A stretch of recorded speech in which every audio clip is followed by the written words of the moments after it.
부활은 승리다. 요한복음 16장 20절로 22절 말씀입니다. 내가 진실로 진실로 너희에게 이르노니 너희는 곡하고 애통하겠으나 세상은 기뻐하리라. 너희는 근심하겠으나 너희 근심이 도리어 기쁨이 되리라. 여자가 해산하게 되면 그때가 이르렀으므로 근심하나 아기를 낳으면 세상에 사람 난 기쁨으로 말미암아 그 고통을 다시 기억하지 아니하느니라. 지금은 너희가 근심하나 내가 다시 너희를 보리니 너희 마음이 기쁠 것이요 너희 기쁨을 빼앗을 자가 없으리라. 아멘. 오늘 주님께서 십자가 지시기 전에 부활을 예고하고 계십니다. 이제 곧 내가 십자가를 지면 너희는 슬플 것이다. 그래서 나의 시신 앞에서 곡하고 애통할 거야. 그러나 너희의 근심은 곧 기쁨으로 바뀔 것이다. 이것은 마치 여인의 해산과도 같다 할 수 있겠는데, 여인이 해산할 때쯤 되면 고통으로 말미암아 근심하지 않겠느냐. 그러나 아기를 낳으면 그 아기 탄생의 기쁨으로 해산의 고통을 잊어버리는 것처럼 지금은 너희가 슬프겠지만 내가 다시 너희를 보리니 너희 마음이 기쁠 것이요 너희 기쁨을 빼앗을 자가 없으리라. 주께서 부활을 예고하고 계십니다. 오늘 주님이 기쁨에 대해서 말씀을 하시는데요. 당연히 돌아가셨던 스승이 그 앞에 나타나면 제자들로서는 기쁘겠지요. 오늘 이 기쁨에 대한 말씀은 그러한 차원의 기쁨이라기보다는 부활 안에 엄청난 능력이 있음을 보여주는 기쁨이에요. 자, 오늘 부활절에 우리가 함께 부활 안에 담긴 큰 능력이 무엇인지를 함께 좀 살펴보기를 원합니다. 많은 분들이 부활에 대한 믿음은 다 갖고 계시는 것 같아요. 성도라면. 그런데 저 같은 경우는 신앙생활을 어떻게 하냐면요. 그냥 의뢰이 아는 것으로 만족을 잘 못합니다. 저는 주님 앞에 이렇게 꼬치꼬치 질문하는 형이에요. 주님, 부활의 의미는 진짜 뭐지요? 물론 믿지요. 그런데 그 안에 담긴 하나님의 능력은 무엇이지요? 이렇게 질문을 하면 주님께서는 답을 해주시더라고요. 아마 여러분들이 제가 하는 설교를 듣고 그런 느낌을 갖는 분이 계실 거예요. 목사님은 좀 구체적이다. 그리고 좀 자세하게 말씀을 하신다. 왜 그러냐면요. 제가 하나님 앞에 어떠한 진리를 알아가는 과정이 의뢰이 아는 것으로 저는 잘 못 넘어가기 때문에 그래요. 부활도 그와 같아요. 여러분, 부활은 우리의 신앙의 기초입니다. 근간이에요. 그래서 부활에 대한 믿음이 분명하고 그 부활의 의미를 명확하게 이해할 때 우리의 신앙의 발판이 튼튼히 설 수 있습니다. 이 부활에 대한 이해를 통하여 우리의 신앙이 흔들리지 않고 더 강하게 나아갈 수 있습니다.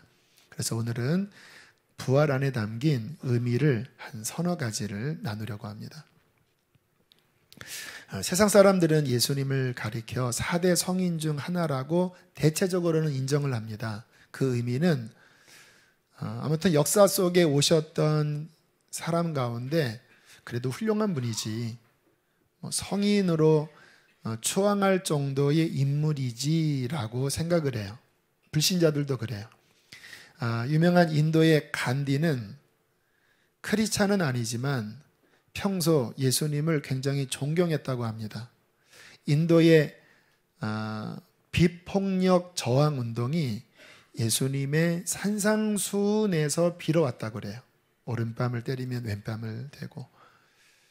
하지만 그는 예수님을 믿는 건 아니었어요. 그냥 그 박애주의 정신을 좋아했고 그것을 자신의 독립운동에 따온 것뿐이죠.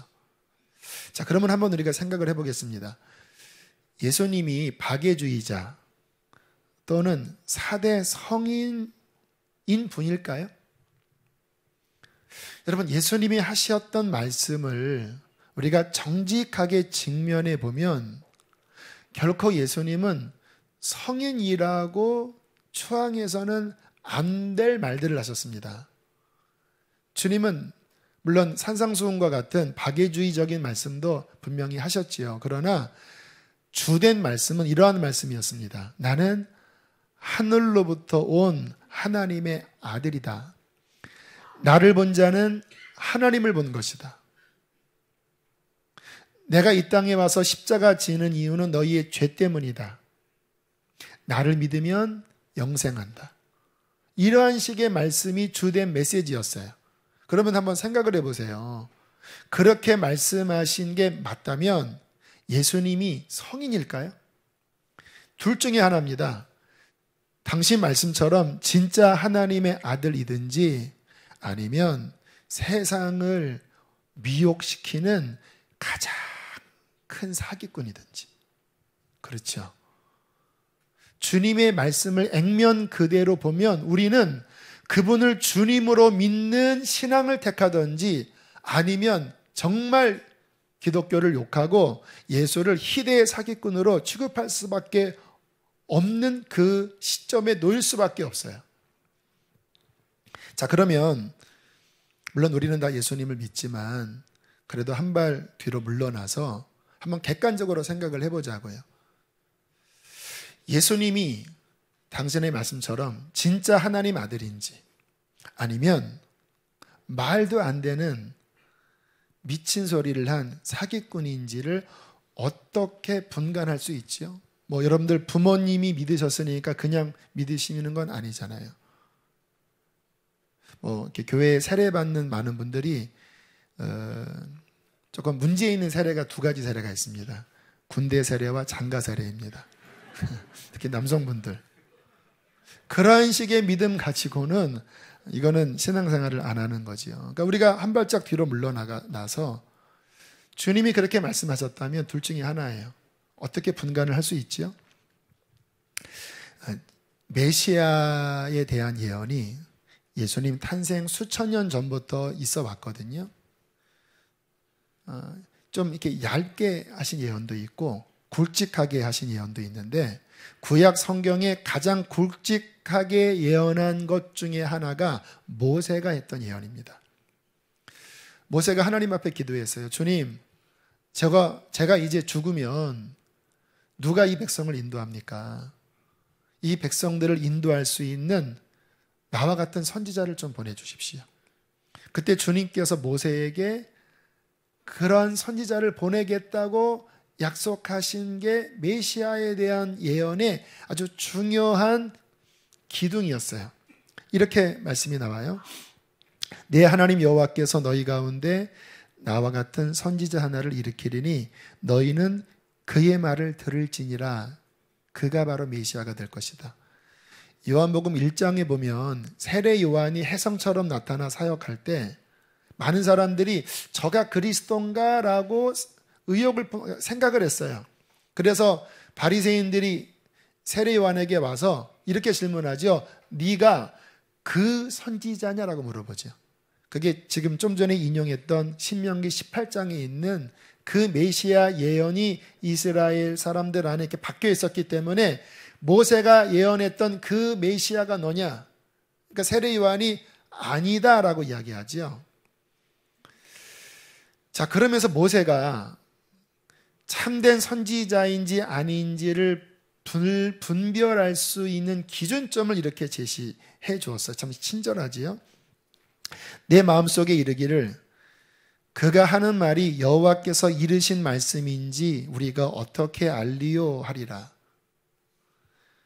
만일 선지자가 있어 여호와의 이름으로 말한 그 일에 증험도 없고 성취함도 없다면 이는 여호와께서 말씀하신 것이 아니니 그 선지자를 두려워하지 말라.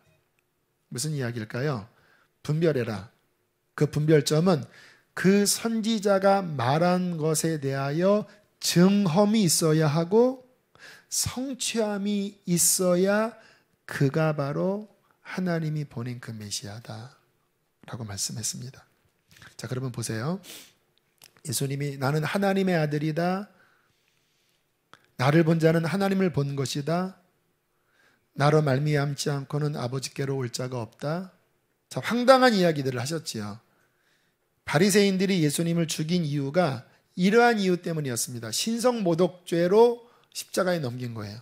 얼마나 화가 납니까? 이스라엘 사람들은 우상 숭배는 아주 치를 떠는데 자기가 하나님이라고 하니까. 자, 그러한 많은 말씀들을 하시다가 자신이 메시아임을 증명할 수 있는 최후 확증의 말씀을 하신 게 뭐였냐면요, 이와 같은 말씀이었어요. 좀 은유적으로 말씀하시긴 하셨는데, 너희가 이 성전을 헐라 내가 사흘 만에 일으키리라. 이는 그의 성정된 육체를 가리켜 말씀하십니다. 내가 성전의 본체다. 나를 십자가에 못 박아라. 사흘 만에 다시 일으켜서 하나님의 참된 나라, 참된 성전을 일으켜 세울 것이다. 부활에 대한 예시를 하셨어요. 돌아가시기 전에 제자들에게 계속 언지를 하신 게, 내가 이제 예루살렘에 올라가면 대제사장과 서기관들에게 붙잡혀 고난을 받고 십자가에 죽을 것이다. 그러나 사흘에 다시 살아나야 하리라. 계속 언지를 하셨어요. 자, 그러면 무슨 이야기입니까? 주님이 이렇게 말씀하신 거예요. 내가 진짜 하나님께로부터 온 그 선지자라고 하는 것을 내가 증언하겠다. 내가 성취하겠다. 무엇으로? 내가 한 말이 이루어지는, 도무지 사람이 할 수 없는 가장 기이한 그 일이 일어나는 것을 볼 때 그것은 내가 메시아임을 확증하는 하나님의 도장이다. 그것을 바로 죽음과 부활에 대한 말씀으로 증거하신 거예요. 우리가 아는 것처럼 주님께서 죽으신 지 사흘 만에 무덤이 열리고 하나님의 권능으로 예수께서 부활하셨습니다. 그것은 무슨 증명일까요? 신명기 18장에 있는 말씀, 자기가 말한 것에 증언이 되고 성취함, 도저히 인간이 할 수 없는 하나님만이 하실 수 있는 방법으로 예수가 하나님의 아들이심을 하나님께서 증명해 주신 것입니다. 사도행전을 가만히 보면요, 제자들이 예수님 부활 사건 이전에는, 그러니까 복음서의 모습을 보면 물론 주님을 따라다녔어요. 그리고 믿었어요. 그런데 제자들 안에 갖고 있었던 확신은 굉장히 옅었습니다. 그래서 조금 위험이 오면 주님을 떠나기도 했고 또 흔들거렸어요. 왜냐하면 분명히 하나님이 보낸 것이라고는 내가 믿지만 뭔가 확실히 붙잡을 수 있기에는 뭔가 그들 안에 부족함이 있었던 거예요. 그러다가 주님께서 사흘 만에 부활하신 다음에 그들 앞에 나타나셨거든요. 심지어는 의심하는 도마에게 너의 손가락을 나의 옆구리와 못 박힌 이 솔에 넣어봐라 라고 말씀하셨잖아요. 여러분, 이 사도행전, 주님의 부활 이전과 이후의 제자들의 모습을 보면요, 확실히 바뀌어요. 그들이 예수님의 부활을 목격하고 그리고 그것을 증거할 수 있는 성령의 충만한 세례를 받은 후에 예루살렘 거리에 나가서 외치기 시작했습니다. 이러한 외침이었어요. 예수님이 부활하신 것을 우리가 봤다. 그분은 자신이 하신 말씀을 그대로 이루셨다. 세상에 부활한 분은 예수밖에 없다. 그러므로 예수가 진짜 메시아다. 예수를 믿어라. 이게 그들 메시지의 핵심 골격이에요. 사도행전을 보면 다 그 증거입니다. 예수가 메시아다. 어떻게 아는 줄 아느냐? 그가 부활하셨다. 우리가 그를 봤다. 그가 돌아가시기 전에 부활을 예고했고 구약 성경에 보니까 메시아는 결코 무덤에 갇히지 않는 분이라는 예언이 있었는데, 아니 글쎄 그 예언의 증험, 그 예언의 성취함이 나사렛 예수를 통해 이루어진 것이다. 우리가 그 일의 증인이다. 우리는 목도했다. 너희들이 기다린 그 메시아가 바로 나사렛 예수다. 어떻게 아느냐? 부활 때문이다. 그를 믿어라. 이것이 그들이 목 놓아 외치는 메시지. 이거를 캐리그마라고 하거든요. 복음 메시지. 이거의 핵심이었어요. 여러분, 그 제자들의 부활 외침을 들었을 때 예루살렘 사람들의 반응이 어땠는지 아세요? 불과 2달 전에 예수님 십자가에 못 박아 죽이라고 막 소리쳤잖아요. 예루살렘 많은 사람들이. 그런데 그들이 막 외쳤을 때 사도행전 2장에 보면 그들이 가슴에 찔려 어찌할꼬라고 탄식하는 장면이 나와요. 여러분, 그들이 왜 가슴을 치면서 어찌할꼬 했는지 아세요? 그들이 예수님의 부활에 대한 제자들의 증명을 거부할 수 없을 정도의 분위기가 예루살렘 안에 있었던 거예요. 물론 주님이 모든 사람에게 나타나진 않았습니다. 그러나 중요한 몇몇 사람들에게 계속 자신을 보이시면서 그 소문이 그 일대에 쭉 퍼져나간 거예요. 그가 부활했대. 믿지는 않은데 봤대. 옆집에 있는 개똥이가 봤대. 감람산에서 이렇게 올라가시는 것 수백 명 앞에 보이셨거든요. 그게 쭉 퍼져 있었는데 그래도 설마 했거든요. 그런데 베드로가 성령 충만하여 그 부활로 메시아가 맞다라는 것을 증명하니까 그들 안에 있는 그 예수에 대한 불신이 무너져 버린 거예요. 그가 맞구나. 그가 진짜 메시아 맞았는데 우리가 그를 죽이라고, 신성모독죄라고 그렇게 예수님을 거절한 거구나. 그럼 어떻게 하지? 어떻게 해야 내가 구원을 받지? 여러분, 이 놀라운 사건이에요. 예수님의 부활이 그냥 몇몇 사람들이 모의해서 아닌데 그냥 그렇게 꾸며낸 이야기가 아니라는 거예요. 예수님의 부활을 외쳤을 때 제일 당혹스러웠던 사람들이 누굴까요? 예수님을 못 박게 한 제사장들, 서기관들, 바리새인들이겠죠. 그리고 그 언도를 내린 빌라도와 로마 당국이 당혹스럽겠죠. 왜냐하면 예수님 부활하셨다, 그가 메시아 맞다라고 외치는 소리가 곧 본인들이 잘못된다고 하는 것을 반증하는 거잖아요. 그러니까 그들이 권력을 가지고 제자들을 불러다가 입 닥치라고 했어요. 계속 이야기하면 이 피를 우리한테 넘기는 건데 너희들 죽인다 그랬어요. 그런데 제자들이 굴하지 않았습니다. 그 전 같았으면 아마 그들은 도망갔을 거예요. 그런데 왜 그들이 굴하지 않았는지 아세요? 물론 성령의 함께 하심도 있었지만 이제는 그들 안에 더 이상 물러설 수 없는 분명한 확증을 마음에 얻은 거예요.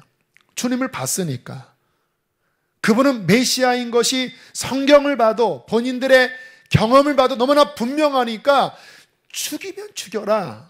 죽이려면 죽여라. 우리는 보고 들은 것을 증거하지 않을 수 없다. 결국 순교가 뭐냐면요, 증인입니다. 초대교회 수많은 크리스찬들이 결국 부활 외치다가 예수 메시아라고 외치다가 굉장히 많이 순교당했거든요. 이유가 무엇일까요? 부활이 사실이기 때문에 그런 것입니다. 저와 여러분, 신앙생활하는 근간이 뭔지 아십니까? 그냥 부모 때부터 내려온 또는 그냥 분위기상 교회에 와서 그냥 그럭저럭 믿는 그러한 식의 믿음의 바탕이면 그 믿음은 앞으로 다가오는 환난을 못 이깁니다. 우리의 믿음의 기초는 뭐냐면요, 분명한 예수 그리스도의 부활하심입니다. 그분은 부활로서 하나님의 아들이심을 확증하셨습니다. 그분은 부활하심으로써 우리가 믿을 분명한 근거를 주신 것입니다. 저는 우리 성도님들이 애매하게 믿지 않았으면 좋겠어요. 애매한 믿음은 어떠한 문제가 생기면은 결국은 다 드러나서 무너져 버려요. 예수 그리스도의 부활을 통하여 흔들림이 없는 믿음이 있게 되기를 축복합니다. 그게 부활의 첫 번째 중요한 의미예요. 두 번째로, 저는 부활을 묵상하면 마음 깊은 곳에 위로가 생깁니다. 왜 위로가 생기냐면 예수님의 부활은 죽음을 이기신 부활이거든요. 이 죽음을 이기심은 예수님 자신의 죽음을 이기시는 게 아니에요. 그분은 하나님의 아들입니다. 죽음이 뭐가 그에게 역사할 수 있겠습니까? 근데 그분은 죽으시고 부활하셨거든요. 우리의 죽음을 이기게 하시려고 죽음을 이기시고 부활하신 거예요. 그러니까 예수의 부활은 곧 우리의 부활입니다. 주께서 말씀하시잖아요. 나는 부활이요 생명이니 나를 믿는 자는 죽어도 살겠고 살아서 나를 믿는 자는 죽음이 결코 그를 덮치지 못한다. 그것은 안 죽는다가 말이 아니라 나의 생명 안에 들어왔으면 몸은 죽지만 그것은 죽는 게 아니에요. 왜? 내 근본이 하나님의 생명 안에 들어가 있기 때문에 부활의 주님을 믿는 순간 죽음은 이제 우리와 상관이 없는 것이에요. 할렐루야. 여러분, 육신의 죽음 앞에 두려워할 필요 없습니다. 왜냐하면 우리의 영혼이 예수의 부활과 연합됐기 때문이에요. 저는 이것이 내 마음속에 소망으로 주어질 때 얼마나 안도의 한숨이 쉬어지는지 몰라요. 여러분, 장례식장 가보십시오. 이 부활 소망이 없는 가족들의 그 애곡 소리를 들어보셨습니까? 사랑하는 자녀를 먼저 보내고 어떻게 위로받을 길이 없어 그냥 애곡하는 어미의 눈물 소리를 들어보셨지요? 절망입니다. 고통입니다. 왜요? 부활에 대한 소망이 없기 때문에. 그러나 부활을 믿는 주님의 자녀들은 육신으로는 아프고 슬프지만 그것이 바닥이 아니에요. 우리의 깊은 근간에는 예수 그리스도 부활로 인한 재회의 소망이 있습니다. 아니, 어쩌면이 아니라 진리는 이와 같습니다. 주님 안에 있는 사람은 죽음이 없거든요. 그러니까 몸만 벗어나서 주님 안에 있고, 우리도 몸이 이곳에 있지만 우리의 심령은 주님 안에 있는 것이기 때문에 주님 안에서는 이 땅에 있으나 그 나라에 있으나 이미 하나님 안에서 같이 있는 거예요. 육신으로 잠깐 몇십 년 이별하는 것뿐이지 영적으로는 하나님 안에 함께 살아있는 것입니다. 소망 아닙니까? 지난 화요일 날 강남 실버 요양원이라고 하는 치매 어르신 환자가 있는 곳에 예배를 인도하러 갔습니다. 저희 교회 전도대들이 가서 전도를 하거든요. 한 50여 명의 그 환자분들 가운데 절반 정도가 나오셨더라고요. 치매이긴 하시지만 그래도 찬양도 따라 하시고 또 뭐 의식도 좀 있고 그러세요. 그 가운데는 그 선교사님이셨던 그 할머님도 계셨어요. 제가 그분들에게 이렇게 이야기했습니다. 우리 어르신들 복된 분이라고. 왜냐하면 우리 어르신들에게는 천국 소망이 있다고. 그러면서 이러한 간증을 제가 그분들에게 이야기했습니다. 한 2008년도로 기억하는데요. 제가 섬겼던 교회의 권사님 아버님이 목이 부러지셔서 전체가 못 쓰는 큰 사고를 당하셨어요. 강남에 있는 성베스티안 병원에 누우셔서 몇 달을 계셨는데 이제 등에 욕창이 다 나셔서 무척 힘겨워하셨던 시기였습니다. 근데 그 아버님은 생전에 그렇게 교회를 싫어하고 특히 목사들을 그렇게 욕을 했다고 그래요. 이제 가실 날이 얼마 남지 않아서 자꾸 이렇게 검은 물체가 본인을 덮쳐서 되게 힘들어 하셨는데 이제 가서 제가 복음을 좀 전해달라고 하셨어요. 복음을 쭉 전했죠. 여러분, 참 이제 아무것도 할 수 없는 분이에요. 자기가 욕했던 그 목사님들에게 가서 용서를 빌을 수도 없어요. 왜? 이제는 다 본인으로서는 할 수 있는 것이 다 끝나버린 상황이에요. 그래서 복음이에요. 그래서 복음. 아무것도 할 수 없지만 예수님의 복된 소식은 그를 믿는 자에게, 회개하는 자에게 영원한 생명을 주십니다. 복음을 전하니까 받아들이시더라고요. 제가 기도해 드리면서 그랬어요. 앞으로 그 검은 게 덮치면 그건 악한 영인데 이제 아버님은 하나님의 아들이시니 그것을 예수의 권세를 물리치라고. 그랬더니 고개를 끄덕거리셨습니다. 그 이후에 보름쯤 지났을 때 이분이 소천하셨습니다. 제가 그쪽 담당이라 장례 예배를 집례를 했는데 그 차 안에서 가족들이 그런 이야기를 들려주시더라고요. 이 아버님이 돌아가시기 전날 밤에 갑자기 눈을 떠서 하늘을 보시더니 만세, 만세, 만세를 막 부르시더래요. 그 병간호 하는 분이 보니까 한 200번을 부르시더래요. 그러면서 그렇게 막 흥분하시다가 그리고 이제 호흡이 끊어지시면서 소천하셨다라는 거예요. 그러니까 가족들이 굉장히 흥분해 있으셨어요. 도대체 왜 만세를 불렀을까? 여러분, 만세를 기독교 용어로 바꾸면 영생입니다. 만세, 영생.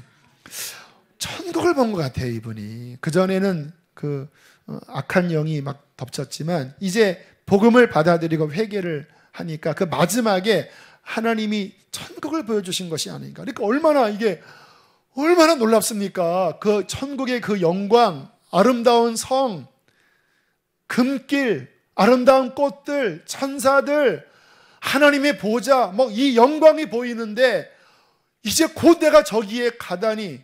그러니까 그 할아버님의 표현에 극상의 표현은 만세인 거예요, 만세. 우리 같으면 할렐루야 할 텐데 할렐루야 단어가 없는 거예요. 그러니까 만세, 만세, 만세, 만세 하다가 천국에 간 것이 아닌가 추측을 했다라는 거예요. 예수님의 부활은 죽음을 정복하신 부활입니다. 우리가 그 부활의 주님을 믿고 죽음을 이제 주님 부활의 능력에 다 넘겨버리고 우리는 살아도 주님을 위하여 죽어도 주님을 위하여 기쁨으로 걸어가는 게 크리스찬의 길이에요. 우리 이민재 권사님 췌장암 걸리셨을 때 제가 그런 말씀을 드렸어요. 권사님, 천국 믿으시지요? 당연히 믿지. 이제 권사님, 우리에게는 더 오래 사는 게 더 이상 중요한 게 아닙니다. 살아도 하나님의 영광을 위해서 하시고 죽어도 하나님의 영광을 위하여 우리는 죽는 것입니다. 이게 우리 믿음의 삶이죠. 세 번째, 저는 이 세 번째를 가장 소중히 여기는 사람인데요. 예수님의 부활의 가장 큰 의미는 뭐냐면요, 그분이 살아계셔서 지금도 나와 함께 하신다는 거예요. 물론 죽음 이후의 영원한 생명, 너무나 큰 소망이지요. 예수님이 나의 메시아라고 하는 분명한 확증, 든든한 신앙의 발판이지요.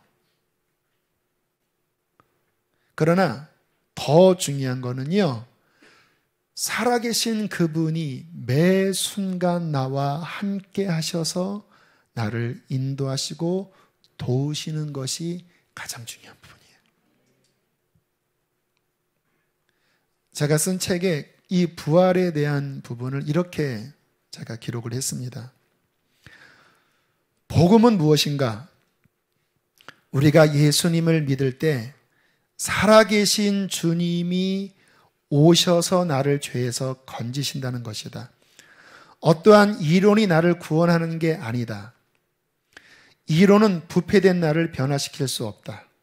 오직 죽으시고 부활하셔서 지금도 살아계신 하나님의 아들이 나에게 와서 나를 구원하고 죄에서 건지는 것이다.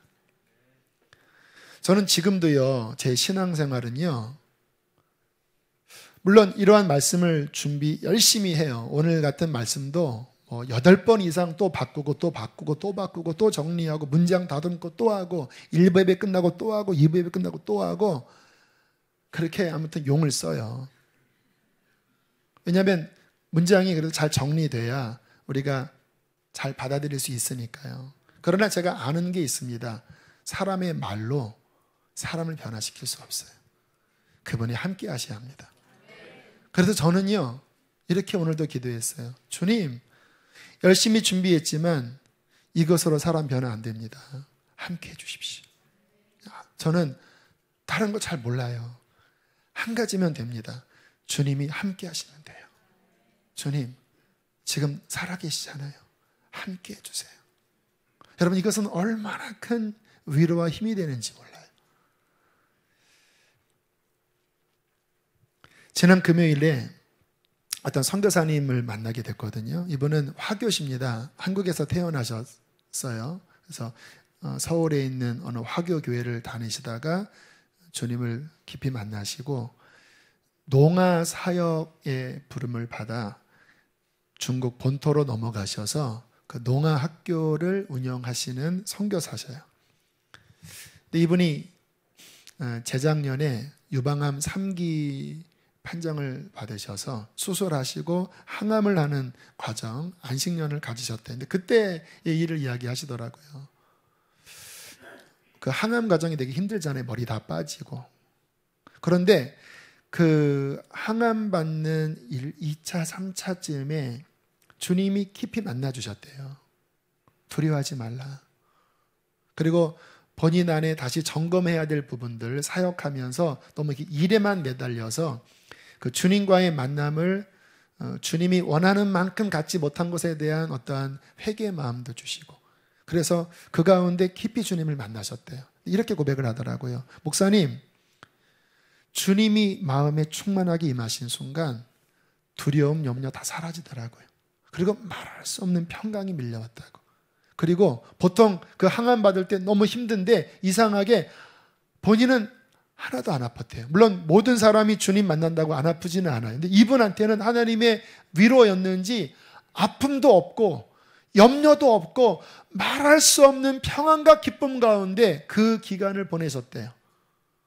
제가 선교사님 이야기를 들으면서 저는 아까 드린 말씀처럼 이렇게 신앙생활을 하다가 뭐가 제일 좋냐면 그 부활하신 살아계신 주님이 누군가에게 역사하신 그 이야기를 들으면 가장 좋거든요.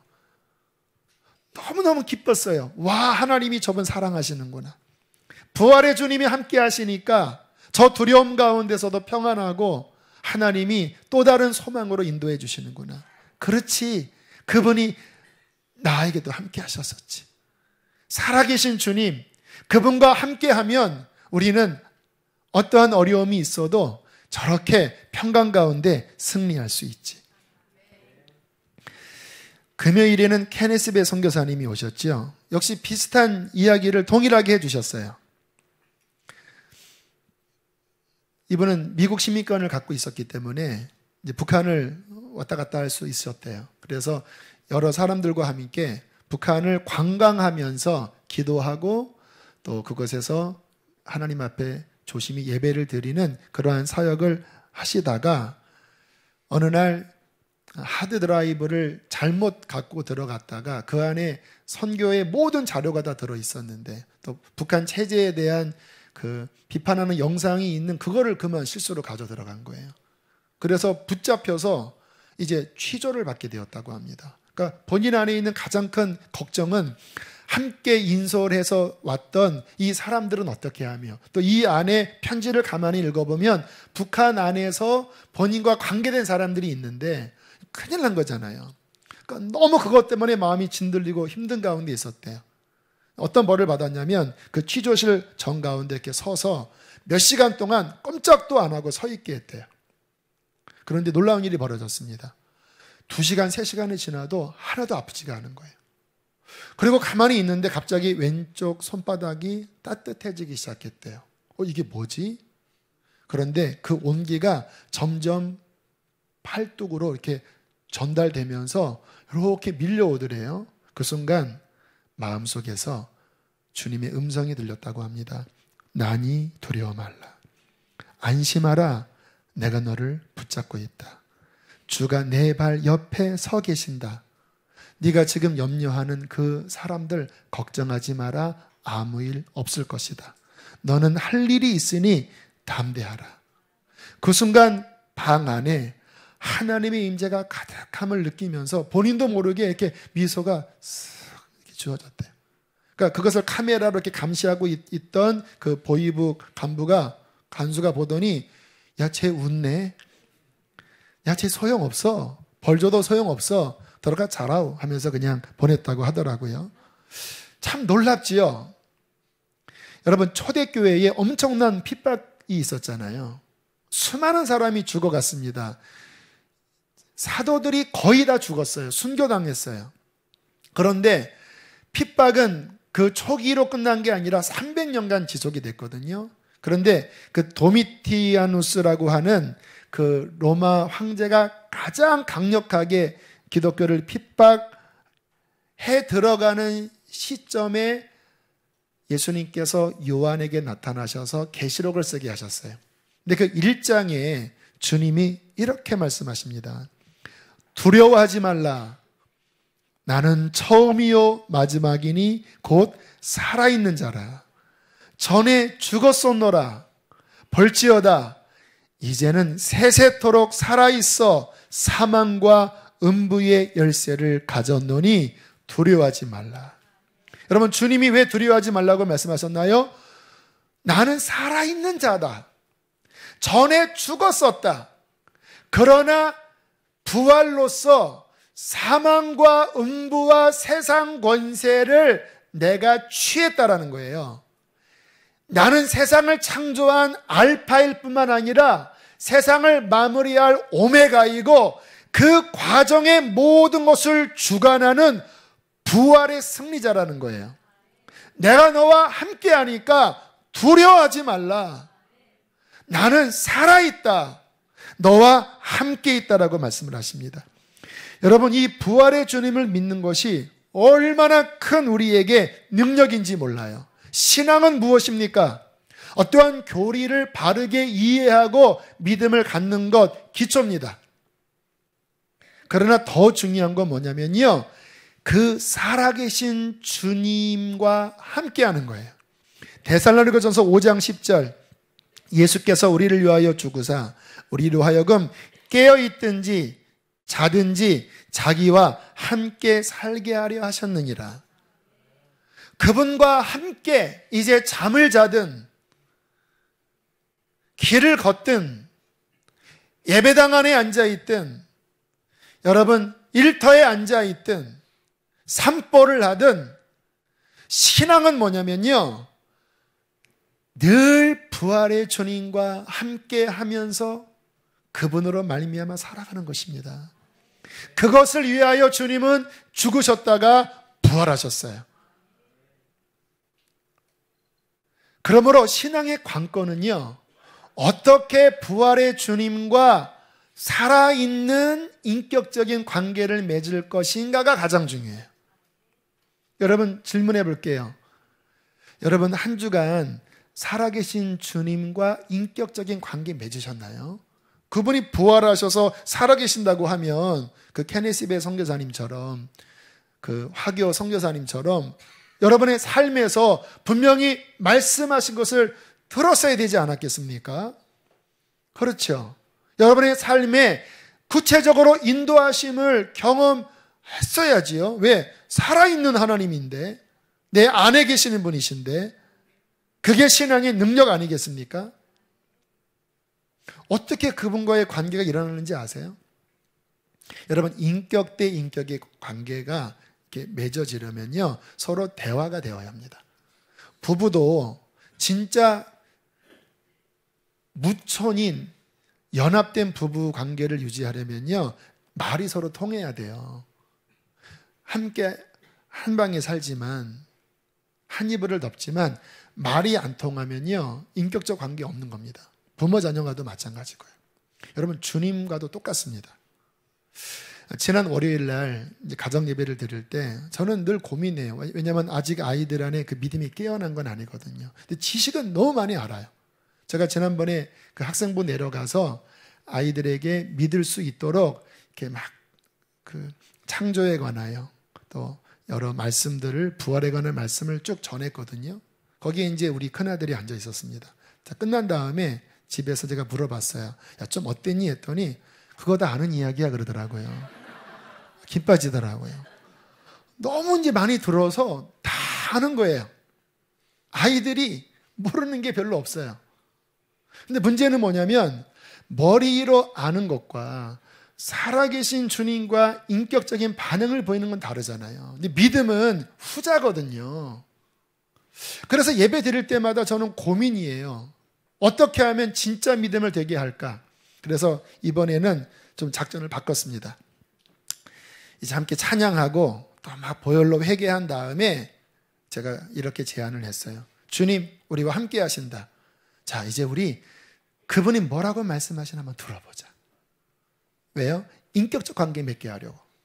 그래서 한 10분 정도 예배 드리고 이제 귀를 이렇게 기울여 봤어요. 자, 그분께 한번 귀를 기울여봐. 귀로 들리는 건 아니야. 마음에서 그분이 어떤 마음을 주시나 한번 들어봐. 그리고 한 30초 정도 이렇게 가만히 있었습니다. 자, 눈을 떠. 뭐라고 하시든. 그랬더니 한숨을 푹푹 쉬고 막 몸을 꼬고 하면서 뭔가 뭐 얘기를 해야 되는데 할 말은 없고, 큰아이가 하는 말이 아빠 그게 뭔지 모르겠대요. 하나님이 뭐라고 말씀하시는 게 뭔지 모르겠대요. 그래, 다시 하자 우리. 자, 다시 우리 기도 한번 뜨겁게 하고, 자, 마음에서 주시는 어떤 그분의 마음이 있어. 왜 살아계시니까 다시 한번 들어보자. 그리고 잠깐 이렇게 귀를 기울인 다음에 또 얘기해보라고 하니까 조금씩 대답을 하기 시작하더라고요. 동생이랑 싸우지 말라는 것 같아. 짜증내지 말라는 것 같아. 제가 보니까 양심적인 소리를 하더라고요. 엄마한테 늘 들었던 말들을 하는 것 같더라고요. 하지만 의미가 있어요. 여러분, 제가 그랬잖아요. 인격적인 관계는요, 귀를 기울이는 거예요. 근데 많은 분들이 신앙생활 하면서 귀를 안 기울여요. 제가 좀 전에 간증했잖아요. 제가 이렇게 말씀 준비 열심히 한 다음에 탁 내려놓고, 하나님, 함께하지 않으면 아무 의미 없습니다. 제가 원하는 거는 주님 함께하는 겁니다. 주님. 근데 그러다가 어느 순간에 그분이 제 마음에 감동을 주셔요. 함께하고 있어. 내가 함께할게. 이거는 내가 그분 앞에 이렇게 인격적인 반응을 구체적으로 한 거거든요. 보세요. 열심히 준비하고, 주님 이 말씀 도와주세요. 말씀 전할 때 그 많은 사람 은혜 받게 해주세요 하고 그냥 저 혼자 독백식으로 열심히 준비해 놓고, 그리고 그렇게 해달라고 아래 놓고 이 자리에 선 것과, 제가 준비했지만 그분과 인격적인 대화를 나누면서 이거 아무리 말해도 이거 가지고는 안 돼요. 주님, 내가 원하는 거는 함께 하는 거예요. 다르지요? 그분을 인정하고 그분을 원하고 그분을 내 마음으로 받아들이는 거예요. 그때 주님께서 역사하십니다. 우리 아이들이 아직은 그러한 훈련이 안 되어 있기 때문에 뭔지 모르겠죠. 그러나 자꾸 귀를 기울여 보려고 하면 우리 안에 계신 부활의 주님, 보혜사 성령님은 우리 마음 가운데서 세미한 음성으로 말씀하세요. 너 왜 이렇게 걱정이 많아? 너 왜 이렇게 분함이 많어? 왜 너 나를 바라보지 않는 거야? 귀로 안 들려요. 근데 마음에 그러한 마음이 양심 속에서 내 영혼 안에서 때로는 근심으로, 때로는 위로함으로 이렇게 뭔가 말씀을 하셔요. 그때 그것을 기울여 듣고, 네 주님 잘못했습니다. 내가 주님 신뢰하지 않고 걱정만 많이 했네요. 내가 너무 그동안 화를 많이 냈네요. 주님 저 도와주세요. 부활의 주님 함께 하시죠. 도와주세요. 그러면 주님이 그 도움을 들으시고, 알았어. 네 힘으로는 안 돼. 내가 도와줄게. 하면 은혜가 조금 훅 들어와요. 조금 들어와요. 그러나 조금이 아니라 그분과 연결이 되는 거예요. 그때 부활의 주님을 경험하면서 하루하루 살아가는 것입니다. 그게 기독교 신앙의 본질이에요. 제 삶의 어느 순간 그것이 이루어졌어요. 그전에는 그냥 제가 그냥 믿는다고 쳐놓고 그냥 묻지도 않고 인격적인 교제 안 하고 갔거든요. 그러니까 부활의 주님이 역사하지 않으시더라고요. 그러나 어느 순간부터 더 자주, 더 빈번히 여러 상황 중에 그분을 인정하는 훈련을 하면서부터 제 안에 계신 부활의 주님이 더 제게 말씀하시고 더 은혜 베푸시고 능력으로 끌어가셨어요. 그 도움으로 제가 어려움 넘고 여기까지 왔습니다. 저는 여전히 부족해요. 그분 아니면 저는 깡통이에요. 허수아비예요. 그러나 저는 한 가지를 끊임없이 할 것입니다. 나와 함께 하시는 부활의 주님을 저는 계속 의뢰할 것입니다. 그분과 함께 나아갈 것입니다. 그러면 그분은 내가 할 수 없는 것을 하게 하실 것이고, 무엇보다 매 순간 그분의 동행하심으로 나의 마음을 가장 기쁘게 할 것입니다. 저는 이것이 저의 소망이에요. 외적인 것, 앞으로 이전도 하고 또 어떠한 사역이 확장되고 물론 감사하지만 저의 가장 큰 목적, 저의 신앙의 가장 근본은 오직 그분과 함께하는 것입니다. 그것을 위하여 매일매일 점검하는 영성일기도 쓰는 거고요. 그분의 음성 듣기 위하여 성경도 부지런히 읽는 거고요. 저는 우리 사랑하는 성도님들이 저와 함께 그 신앙생활로 들어가기를 원합니다. 축복합니다. 다시 한번 옆에 있는 분에게 주님이 지금 함께 하십니다 선포하시고 찬양하겠습니다. 할렐루야. 우리 함께 주 하나님 독생자 예수 우리 믿으세요. 함께 하시는 거 믿으세요. 우리 힘차게 박수 치면서 찬양합시다. 주 하나님 독생자 예수 나 위하여 오시었네. 내 모든 죄 다 사하시고 죽음에서 부활하신 날 구세주 살아계신 주 날 찾는 소망 걱정 근심 전혀 없네. 사랑의 주내 갈 길이 또 아니 내 모든 삶의 기쁨 늘 충만하네. 주 안에서 거듭난 생명 도우시니 주님의 사랑 주의 사랑 참 기쁨과 확신 가지고 아멘. 예수님의 도우심을 믿으며 살리. 살아계신 주님 살아계신 주 살아계신 날 찾는 소망 걱정 근심 전혀 없네. 사랑의 주내 갈 길이 또 아니 내 모든 삶의 기쁨. 우리 옆에 있는 분에게 선포하세요. 살아계신 주 나의 참된 소망 걱정 근심 버리세요. 걱정 근심 전혀 없네. 사랑의 주내 갈 길이 또 아니 내 모든 삶의 기쁨 늘 충만하네. 할렐루야. 주님은 부활하셔서 살아계십니다. 우리와 함께 하십니다. 함께 우리가 기도하실 때 하나님 당신을 믿겠습니다. 분명하게 믿겠습니다. 날마다 당신을 인정하겠습니다. 하나님 나와 함께 하여 주시는 주님 성령으로 충만하게 하여 주시고 끝날까지 동행하여 주시옵소서. 기도하시겠습니다. 할렐루야. 살아계신 하나님 아버지 감사와 찬양을 드립니다. 하나님 우리 사랑하는 성도들 안에 있는 모든 육신의 눌림들 걱정 근심들 다 떨쳐버리게 하여 주시고 날마다 함께 하시는 부활의 주님 의지하며 살아가게 하여 주시옵소서.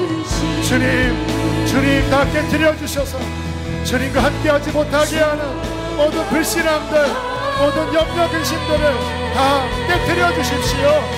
하나님, 주님과 함께하니 우리의 힘입니다. 주님과 함께하니 우리의 능력입니다. 하나님 축복해 주세요. 하나님 함께해 주세요. 하나님 도와주세요. 여러분, 이 시간 제가 했던 기도 여러분도 한번 해보세요. 진심으로 이렇게 고백하세요. 하나님, 내 삶에 주님과 함께하는 것이 유일한 희망이요 기쁨이요 생명입니다. 주님, 이 시간 나는 하나를 원합니다. 부활의 주님, 나와 함께해 주세요. 나의 모든 무관심과 영적인 강팍함들을 다 깨뜨려 주시고 주님, 내 안에서 내게 말씀하시고 나를 이끌어 주세요. 나 주님께 순종하겠습니다. 이제는 순종하겠습니다. 주님, 그건 원해요. 목사님 오늘 간증할 때 그렇게 초청해서 주님의 만남을 간증하셨는데 나도 그렇게 되게 해 주시옵소서. 우리 주여 한번 부르시고 기도하겠습니다. 주여, 할렐루야, 할렐루야, 할렐루야, 할렐루야. 함께해 주십시오. 함께해 주십시오. 함께해 주세요. 함께해 주세요. 주님, 오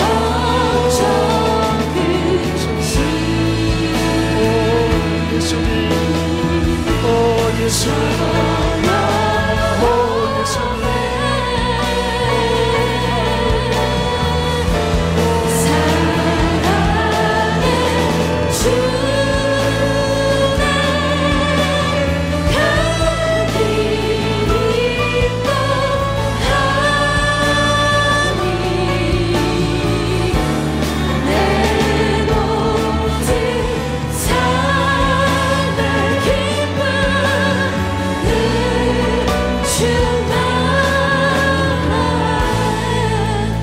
하늘의 아버지, 성도님들을 주의 보혈로 덮습니다. 주님, 이제 눈을 뜨게 해주십시오. 죽으시고 부활하신 주님이 지금 우리 안에 살아계시고 우리와 함께 하시며 우리의 모든 소리를 듣고 계심을 알게 해주십시오. 그리고 이제는 주님을 매 순간 인정하겠습니다. 주님께 여쭙고 귀를 기울이고 순종하겠습니다. 주님, 주님과 함께라면 그 어디도 우리는 갈 수 있습니다. 주님과 함께라면 그 무엇도 이길 수 있습니다. 나의 기쁨과 나의 생명 되시는 주님, 더욱 나의 삶에 깊이 찾아오셔서 나를 안으시고 나를 이끌어가 주십시오. 축복합니다. 보혈로 덮으소서. 성령으로 채워주소서. 하늘의 위로를 주십시오. 신실한 믿음을 더 부어주십시오. 말씀을 깨달아 알 수 있는 지각을 주십시오. 병든 자가 있습니다. 예수의 보혈로 치유될지어다. 불면증으로, 우울증으로, 모든 몸의 질병으로, 공황장애로, 발의 저림으로 힘들어하는 모든 이들 예수의 이름으로 치유될지어다. 주님, 이 자리에 함께 하십니다. 부활의 주님, 치료자이십니다. 이 시간 주님을 믿고 구하는 자에게 찾아가셔서 주의 피 묻은 손으로 만지시옵소서. 내 병에서 놓여 건강할지어다. 저들의 가정을 축복합니다. 임마누엘로 함께 하소서. 자녀들에게 진정한 믿음 주십시오. 부모님들을 온전히 구원하여 주십시오. 저들의 사업의 영역을 축복합니다. 부활의 주님 함께 해주십시오. 염려하지 않게 해주십시오. 주님만 따라가게 해주십시오. 주님 왕이십니다. 오 하나님, 우리 안에 믿음을 더 견고케 해 주시옵소서. 귀한 예물을 봉헌합니다. 기쁘게 흠양하시고 우리의 삶의 주의 복이 더 넘치게 해 주시옵소서. 이제는 우리를 죄에서 건지신 예수 그리스도의 은혜와 하늘아버지의 그 크신 사랑과 성령의 깊은 교통하심이 예배하는 모든 이들의 심령과 삶 속에 충만히 함께할지어다. 아멘.